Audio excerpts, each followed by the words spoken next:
नमस्कार। मैं हूं सच्चिदानंद वशिष्ठ। सज्जनों, हर महीने की वीडियो हम देते हैं। अब हम ये 3 महीने की वीडियो दे रहे हैं मेष राशि के लिए। 3 महीने जनवरी, फरवरी और मार्च 2026 कैसे रहने वाले हैं।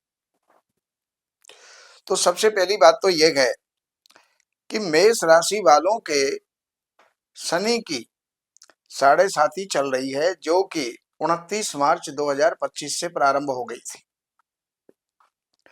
आर्थिक उतार चढ़ाव भी चलेंगे और कौटुंबिक कलह भी जो है ये शनि देता है। मानसिक वेदना देता है, मन अस्थिर रहता है।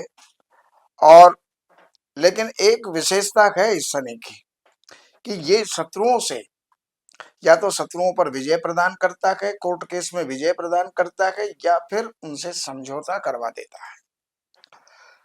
और इसके अलावा ये शनि आकस्मिक रूप से कहीं ना कहीं कोई ना कोई खर्चे या नुकसान जरूर करवाता है। तो आपको चाहिए कि शनि की शांति करें। हनुमान जी के लिए हनुमान चालीसा के 7 पाठ आपको नित्य करने चाहिए। अगर हम बात करते हैं सेहत की, तो सेहत में किसी प्रकार की कोई कमी नहीं आएगी। सेहत आपकी ठीक रहेगी। इज्जत जो है वो आपकी बनेगी, मान प्रतिष्ठा बढ़ेगी और इसके साथ साथ आप स्वस्थ रहेंगे। अगर धन कुटुंब की बात करें तो वहां पर अभी अभी मैंने बताया कि शनि का दुष्प्रभाव धन और कुटुंब पर रहेगा। अर्थात जो संचित धन है वो बचाए रखना बड़ा मुश्किल हो जाएगा। वो कहीं ना कहीं इन्वेस्ट हो जाएगा। घर कुटुंब के अंदर किसी न किसी प्रकार की कलह की जो है स्थिति रहेगी। भ्रातृवर्ग या मित्र वर्ग, वहां पर बृहस्पति विद्यमान है। हालांकि इनके साथ में संबंध अच्छे रहेंगे, लेकिन राहु की दृष्टि है, इसलिए कभी कभार उनके साथ कुछ तनातनी भी हो सकती है। इस बात की सावधानी आपको रखनी होगी। मान सम्मान, प्रतिष्ठा, प्रॉपर्टी और यश और मां के स्थान पर अगर हम देखें तो वहां पर आपके मंगल की दृष्टि है और मंगल नीच दृष्टि से वहां पर देखेंगे तो कुछ प्रॉपर्टी संबंधी विवाद हो सकते हैं, कुछ वाहन संबंधी तकलीफ आ सकती है, कुछ माता को तकलीफ आ सकती है और कुछ अकारण ही चिंताएं आपको बनी रहेंगी। उसके लिए भी जो शनिवार का उपाय मैंने आपको दिया है वही उपाय आपका काम करेगा। अगर आप विद्यार्थी हैं तो विद्यार्थियों के लिए बहुत ही सावधानी की आवश्यकता है, क्योंकि विद्या के स्थान पर केतु बैठा हुआ है। केतु क्रोध उत्पन्न करता है और इसके साथ साथ विद्या के प्रति अरुचि उत्पन्न करता है। इसलिए आपको उसमें ठीक ढंग से अपना तल्लीनता के साथ अध्ययन करना होगा। अगर किसी के बच्चा होने वाला है तो वहां पर स्थिति थोड़ी सी नाजुक रहेगी, उसमें भी आपको सावधानी बरतनी पड़ेगी, क्योंकि पंचम स्थान में केतु प्रायः गर्भस्राव करवा देता है। अगर हम बात करते हैं आपके कोर्ट केस, शत्रुओं की, ऋण रोग आदि की, तो वहां पर जो दृष्टि है, शनि की दृष्टि जा रही है, उसमें कुछ ना कुछ लाभ आपको होगा। चाहे कोर्ट केस में लाभ हो या शत्रुओं के साथ में मैत्री में अपना व्यवहार परिवर्तित होने का की संभावना वहां पर बनती है। अगर हम दाम्पत्य जीवन की बात करते हैं तो ये जो 3 महीने हैं उसमें ये राहु आपका एकादश स्थान में बैठा हुआ है।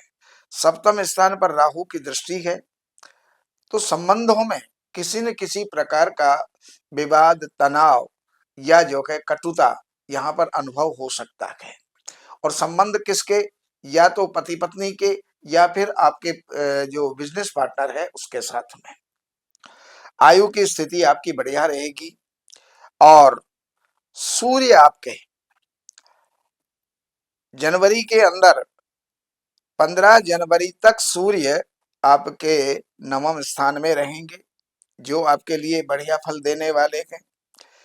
और 15 जनवरी से 14 जनवरी से ये जो है मकर राशि में चले जाएंगे, दशम स्थान के अंदर आ जाएंगे, कारोबार की वृद्धि करेंगे, कारोबार को अच्छाइयों की तरफ लेकर के जाएंगे। 13 फरवरी से लाभ के स्थान के ऊपर सूर्य होंगे जो आपके लिए बहुत अच्छे रहेंगे। लाभ भी होगा लेकिन खर्चों का कारण शनि बनेगा। सूर्य आपको लाभ देगा लेकिन शनि जो है वो आपके खर्चों का नुकसान का कारक बनेगा।